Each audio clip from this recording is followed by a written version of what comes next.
Okay, to keep this conversation going just a little bit and try to wrap it up a little bit at the same time, Jerome Katz, professor at the Cook School of Business at St. Louis University. That was a spirited discussion there. Are those resources for entrepreneurs easy to find, easy to connect to other mentors? It's getting a lot easier. It's actually, people are often surprised how easy it is. You can go to any of the libraries in St. Louis County, anywhere in the region, ask the librarians, they all have lists. The different resources in town have provided it. That Accelerate St. Louis website, they're connected to everything. You can contact the Small Business Development and Technology Centers. You can catch them on the internet. There are a lot of ways to get help. Are we at a tipping point? That's something that came up early, and has it been growing? Has that foundation we talked about, has that been laid over the last several decades even? Yeah, well actually I've been in St. Louis 25 years since we started the Center for Entrepreneurship. It's our 25th anniversary. And like folks were saying, the past 18 months has been a groundswell of support. The creation of Capital Innovators, the creation of the Arch Grants, the Billiken Angels Network, which is one of the 2 angel networks in town that I run, has been making more and more investments. So we're seeing a lot more ideas, we're seeing them get a lot more attention, a lot more money, a lot more help to move fast, move well. We talked a little bit about, we heard about the changing of the spirit of some of our entrepreneurs, a little younger spirit, if you will. Or what about younger people in general? Do they approach this differently? You know, gone are the days when you spend your entire life at one company, for instance. Oh, they're not expecting that anymore. They're smart enough to know that a lot of the life they're going to make is literally the life they're going to make, whether it's through businesses or through innovations that they make and give to others. And it's not just around creating for-profit entrepreneurial firms. You'll see that there's a lot of students who want to do social entrepreneurship, creating a new generation of charitable organizations that are more self-sustaining, so they're not always out there with their hand out for money. Are we doing enough to help them? And can we really, truly build this ecosystem? We've heard some differing opinions on that tonight. There's no choice. We have to do it. If we don't do it, we're going to lose our young people. We're going to lose a big portion of our future. To be fair, all the other cities in the U.S. and around the world are doing this in competition with us. But we can actually achieve a tremendous amount. And the fact is, we want to do it. We have young people who are dying to get the help, get the advice, get started here, and grow that next generation of entrepreneurship in St. Louis. Is our future really changing? Our economy, is it changing from, say, industry to innovation? Is that happening? It has to. If you think about it, we talk about all of this manufacturing getting moved overseas. Okay, that's going to happen. But the fact is, generating the products that we're sending overseas and making the money off of those ideas, that's what's happening here. That's what America in general is great at. That's what St. Louis historically has been great at.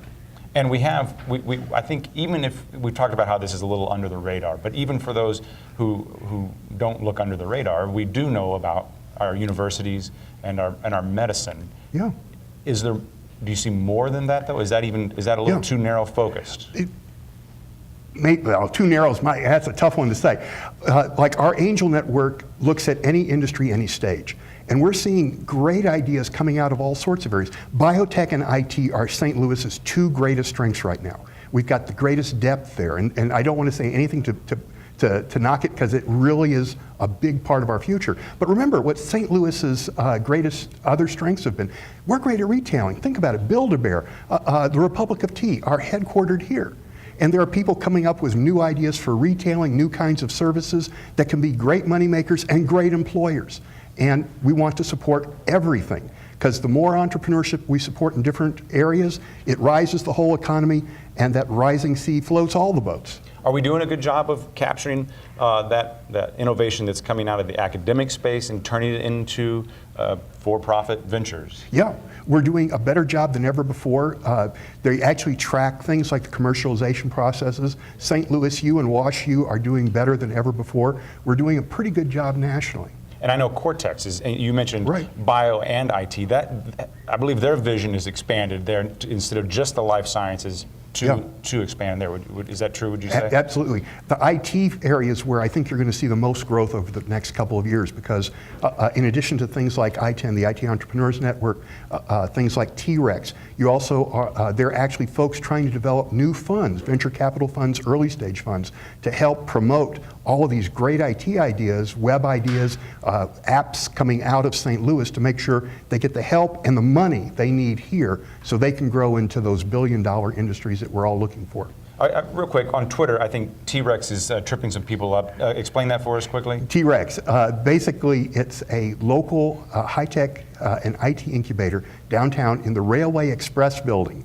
So that's where the Rex part comes up. And I'll just name drop and say we are trending on Twitter, if I may toot our own horn here. Okay, so talk to me. Real quickly, though, I want to talk about money. You brought up capital, and Joe Schlafly was talking about that is changing. Have you seen that changing as well in terms of the people willing to jump in with their George Washingtons? No, absolutely. I mean, we've grown from 15 angels to 30. The Archangels have grown also. You've got people who put money into capital innovators, into Arch grants, into several other accelerators. There are new funds that are being developed that you'll be hearing about later this year. All of that are different ways to get money and put it into a variety of different kinds of entrepreneurial efforts. Early stage, later stage. We have about 60 seconds, and I'd like you to use that time to look into the future and tell me what you see in St. Louis. St. Louis is going to get to be a better and better entrepreneurial city.